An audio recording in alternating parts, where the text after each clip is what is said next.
Kenapa mayoritas ki wong lanang sempake elek-elek? Lah kowe iki nyapa ngurusi sempake wong lanang? Lah wong sempakmu dhewe lho urung karuan apik. Iki jet abas terus pokoknya. Kenapa? Lah kowe iki kurang gayan apa piye? Kok ngematne sempake wong lanang? Bah elek bah ora mbok yo ben wong sing nganggo tuku kowe lho. Geger rek. Tulung to nek bar bayaran ki tulung tuku sempak ta. Lah sing penting apa sempake? Sing penting iso manggung wis to. Mergo sak temonku ya, angger aku ketemu wong lanang, sik ning diae, mbuh parkir mobil, mbuh jagongan, intine wayah ngadeg katek katoke mlotrok. Mesti sempake elek. Paling gayanmu yo nginceng.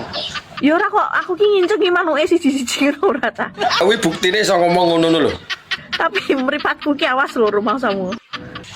Yo sak awas-awase mosok sing dipendelengi barang konoan ae. Dirawat dirinya ya, Cak. Wong lanang iki bebane abot, tanggungane akeh, ora gur mikirne sempak tok. Aku ngerti bebanmu akeh, tanggunganmu akeh.